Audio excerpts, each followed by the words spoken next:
Le Morning Buzz de ce vendredi matin continue avec la petite chronique devenue habituelle sur Buzz Radio. Entre 8h30 et 9h, vous le savez, on vous parle du forum Mind & Market qui se tiendra à Charleroi, à la Géode, le 9 février entre 13h30 et 18h30 en collaboration avec Bubble Hub et Héraclès.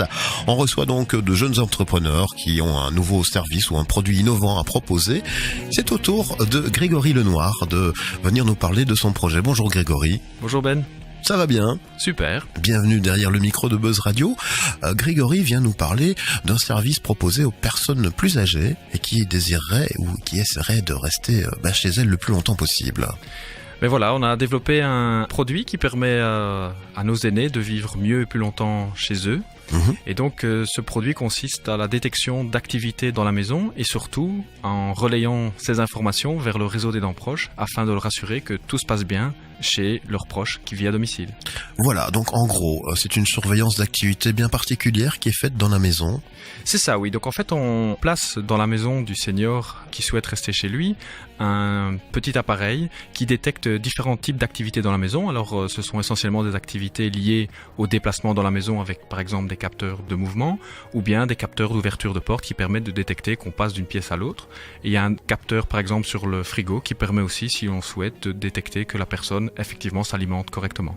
Alors, le concept, on l'a compris, tourne autour d'une idée originale, c'est faire participer le réseau des dents proches, c'est-à-dire les personnes de la famille directe. C'est la famille, ce sont les soignants qui aident quelqu'un à rester plus longtemps chez eux, par exemple une infirmière, une aide-soignante qui passerait de temps en temps, mais également la famille. Et on sait que quand les personnes ont de plus en plus de difficultés à rester chez elles, la famille s'inquiète de plus en plus, savoir si on va bien, il faut passer régulièrement, et donc ça devient quelque chose de très anxiogène. Et ce qu'on essaye avec notre produit, notre service, c'est finalement de rassurer la famille, l'entourage, que tout se passe bien dans la maison. Et donc, ça n'empêche pas qu'on peut passer et qu'il faut passer parce que les contacts sociaux sont très importants. Bien sûr. Mais ça permet aussi de se dire, tout va bien, je suis rassuré et donc je passe une bonne journée également. Alors concrètement, le produit s'appelle Octapi. Tout à fait. Alors Octapi pour octogénaire, nos seniors, et puis Happy, c'est un petit clin d'œil pour heureux, parce que ils ne sont jamais aussi heureux que quand ils sont chez eux. Alors Octapi, c'est une application qu'on peut par exemple avoir sur son smartphone pour pouvoir faire le suivi et voir si tout se passe bien. Alors c'est une application qu'on peut avoir sur le smartphone ou sur tout type d'appareillage qui se connecte à Internet. Donc c'est une application qui est effectivement disponible et qui est accessible uniquement de manière sécurisée aux membres de la famille. Et qui donc va prévenir en cas de non-activité finalement.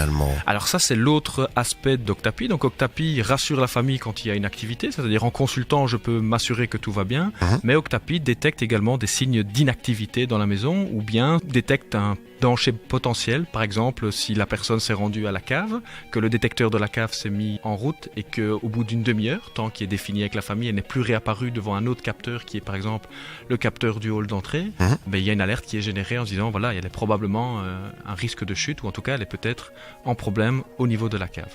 Bien. Est-ce que c'est un système qui est en combinaison avec le système plus classique de bouton d'alerte quand on tombe, par exemple? Alors, il est totalement en combinaison avec ce bouton d'alerte. Alors, ce bouton d'alerte présente le désavantage que si on ne le porte pas sur soi au moment de la chute ou au moment de l'accident, on a difficile d'appeler les secours. Donc, d'office, on a ce bouton d'alerte. On le combine également avec des boutons poussoirs que l'on place dans les endroits un peu plus à risque, tels la salle de bain ou le WC, où on a ces boutons d'alerte. Et une fois qu'on appuie sur ces boutons d'alerte, on est directement lié à un call center médicalisé 24 heures sur 24, et là on a un partenariat avec Europe Assistance. Et puis on a différents capteurs, comme je l'expliquais, qui à ce moment-là détectent des activités, et ce sont des capteurs qui, placés une fois pour toutes dans la maison, mais permettent, si jamais la personne est tombée, de, au bout d'un certain temps, rendre la cascade d'appels active et de déterminer qu'il y a effectivement une inactivité, donc un souci potentiel dans la maison. Voilà, c'est un service qui est déjà disponible actuellement. Tout à fait, oui. Donc on peut le consulter et avoir plus de détails via le site internet. Oui, c'est octapi.be, donc octapi.be. D'où est venue l'idée en fait de se lancer dans cette aventure, Grégory? Alors depuis tout petit, je vis dans les domaines des maisons de repos et donc on a toujours essayé de rendre les personnes qui étaient dans notre maison de repos le plus heureux possible. Et ce qu'on s'est aperçu, c'est qu'on avait des listes d'attente relativement importantes et donc on ne pouvait pas leur donner une solution. Et donc on voit des gens qui ont une vraie problématique, c'est-à-dire ils ne trouvent pas de solution à laisser la personne à la maison, il faut absolument trouver une institution. Et ce qu'on a voulu avec Octapi, c'est être une alternative à la maison de repos et proposer une solution à ces personnes qui aujourd'hui n'en trouvent pas. C'est une très belle initiative. Merci Grégory. On vous suit finalement. On va notamment venir à votre rencontre. On le rappelle au Forum Mind and Market à Charleroi, à la Géode, le 9 février. Et pour le reste, on vous souhaite un grand succès par rapport à ce service innovant. Je vous remercie. Très bonne journée. La musique revient à l'écoute de Buzz Radio dans le Morning Buzz.